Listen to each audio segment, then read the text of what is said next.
la contestación tuya, una de las frases que tú decías es: tengo que cuidar mi prestigio erótico. ¿Existe eso del prestigio erótico? Bueno, no es ninguna tontería del prestigio erótico. ¿Tú crees que lo tienes? Yo creo que todo el mundo debe tenerlo. ¿Y en tu caso? Yo creo que todo el mundo tiene que tenerlo y tiene que tener no sé, un prestigio en todo lo que hace. Luego, al año siguiente, en el 77, tú estrenaste una obra de Fernando Arrabal, El cementerio de automóviles. Sí.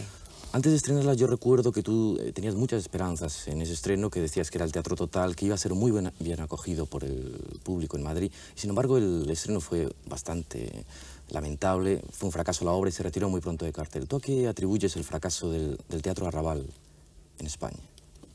Creo que fundamentalmente ha sido un error, fue un error de concepción, es decir, fue una obra que se planteó, una obra que podía haber sido fantástica porque el montaje de Víctor García era un montaje muy importante, fue un montaje muy costoso, se tiró medio patio de butacas, se colocaron como 12 o 14 coches colgando por los techos, era un montaje muy duro, el trabajo era agotador, duraba la función creo que casi 3 horas.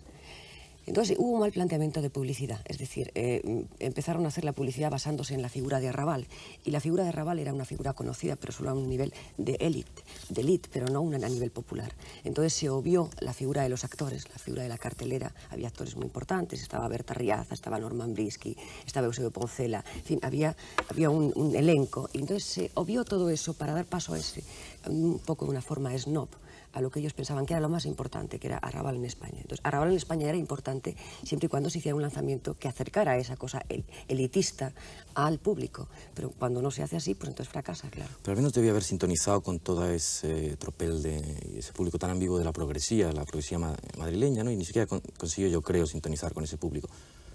¿Tú te sientes...? No lo sé, hubo público que le interesó el montaje, hubo público que le interesó porque, bueno, eran unas técnicas, bueno, el movimiento, por ejemplo, en escena era muy complicado porque no andabas por el escenario, prácticamente estabas saltando de coche a coche, ¿no? Había mucho riesgo porque todo era metálico y todo era oxidado, es decir, había una cosa, bueno, era un experimento, ¿Tú todavía te sientes una progre o no?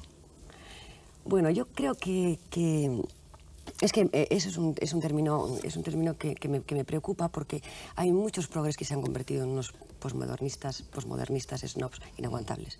Entonces, en eso no. Yo creo que me siento progre desde siempre y siempre seré progresis, que se le puede llamar así. ¿Y todavía crees en la revolución? Quiero decir, ¿Todavía crees en la revolución? Ah, claro.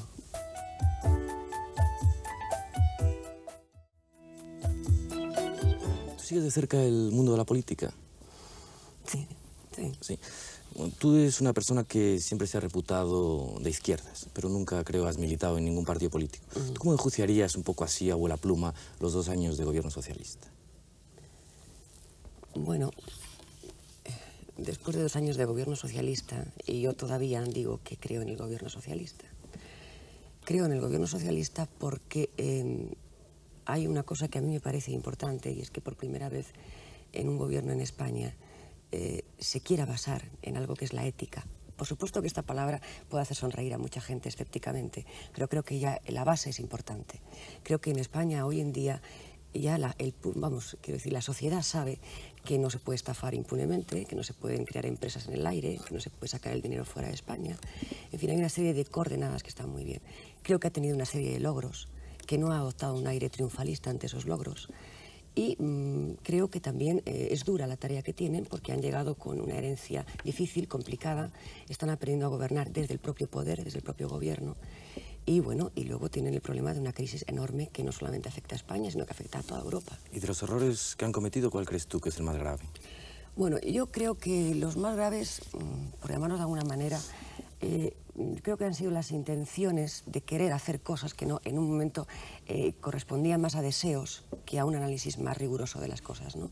Entonces yo creo que había un deseo, una intención, por ejemplo, con los puestos de trabajo, ¿no? Y que eran sinceros al querer conseguirlos. Lo que pasa es que las realidades son otras y los tempos, pues claro, desde el poder hay muchos problemas que hay que afrontar de diferentes maneras. Y por otra parte, también no tenemos que olvidarnos nunca de que, bueno, de que en este momento en Europa hay más de 20 millones de parados, que no somos solamente en España, y que muchos de esos parados eran los que estaban trabajando hace 10 años como emigrantes en Europa, que los han traído para acá otra vez. Es decir, que es todo muy complejo en el gobierno ahora mismo. ¿Tú eres pacifista? Absolutamente. ¿Estás a favor de que España abandone la OTAN? Esa es esa es una cuestión complicada, ¿no? Porque una pacifista acérrima como tú, sí, pero también no tendría que dudarlo. soy lúcida y hay que pensar un poco en todo, ¿no? Hay que pensar en qué posibilidades hay. O se queda uno en la OTAN, o se va uno al Pacto de Varsovia o se hace neutral. Entonces, neutral no nos podemos hacer de momento porque no tenemos el suficiente nivel económico para tener nuestra propia defensa como en Suiza o como en Suecia, ¿no? Varsovia, el Pacto de Varsovia, a mí ese tipo de sistema político a mí personalmente no me gusta. Y quedarse en la OTAN así, por las buenas, sin toma y daca, sin entrar en la sociedad económica occidental como miembro de pleno derecho, pues tampoco me apetece demasiado. O sea, creo que tiene que haber un referéndum y tiene que decidir el pueblo español. Volviendo a tu profesión, tú eres una actriz que ha hecho muy poco cine, porque alguna vez has dicho que el cine que querías hacer solamente era bueno, pero solamente era el bueno. Pero, de hecho, tú las dos primeras películas que hiciste, Las adolescentes de Pedro Masó y la otra era una de la saga... Fulanita y sus menganos. Fulanita y sus menganos. ¿A ti eso te parece buen cine? ¿Ese era el que tú querías hacer? No, yo hice Las adolescentes porque me hacía mucha ilusión, era mi primera película prácticamente. Entonces me hacía mucha ilusión porque, bueno, en definitiva, Pedro Masó era un director que es un director que hace muchas cosas, ¿no? Y que tiene un público. Entonces yo era una completa desconocida y pensé que era una oportunidad para mí hacer aquella película. Lo que pasa es que me enfadé muchísimo porque yo pensé que iba a potenciar mi papel como la única protagonista femenina española y le dio mucha más cuerda a las inglesas. Entonces me parecían horrendas las inglesas y me enfadé mucho con él. Entonces esa experiencia la olvido. Fulanita y sus menganos fue una total imposición del empresario que entonces tenía yo en exclusiva, que había hecho la de Fesio, el Ulises y el Cementerio de Automóviles, que de alguna manera, bueno, tenía un compromiso y tuve que hacer esa película. Entonces yo tuve una alternativa, es decir, cuando yo empecé a pegar un poco fuerte en el mundo del espectáculo, tuve la alternativa de hacer un cine, pero el cine que me ofrecían era un cine que no me aportaba nada, no había personajes, no había papeles, no había historias de mujer, no había nada.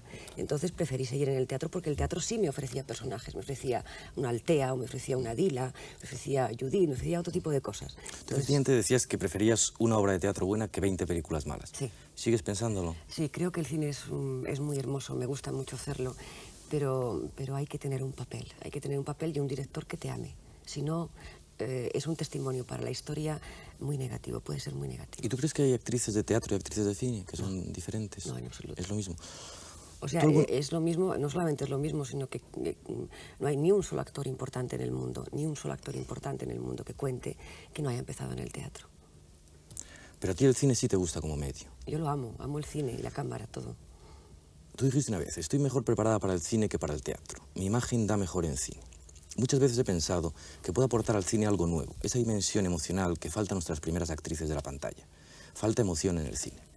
¿Y por qué no lo has aportado todavía? ¿Te ha faltado oportunidad o...? No, espero aportarlo, pero yo no sé si dije exactamente me metí con las primeras actrices de la pantalla. Creo que no, que ellas no son en absoluto culpables, porque las actrices somos siempre los últimos monos en una producción cinematográfica. Yo, cuando hablo de pasión y de emoción, hablo fundamentalmente de papeles. Es decir, no se escribe para la mujer en España. No hay personajes de mujer. Y eso es un problema grave. ¿Tú eres una mujer apasionada? Claro. ¿Alguna vez también has dicho con absoluta seguridad que tienes talento? ¿Dónde fundamentas tú esa convicción tan rotunda? Bueno, en que siento que tengo una fuerza interior que me hace seguir adelante y afrontar trabajos difíciles y afrontarlos sola. ¿Pero eso es el talento? Yo creo que poder llevar eso adelante, pues algo debe contribuir, una pizca de talento. ¿Y no eres nada escéptica? No, no quiero caer en el escepticismo, porque es un recurso demasiado fácil. Tú, como actriz, también has hecho bastante televisión. Empezaste haciendo varios estudios, creo, Raíces, Panorama desde el Puente, Boris Godunov, efectivamente. Luego hiciste Raíces. Raíces fue lo primero.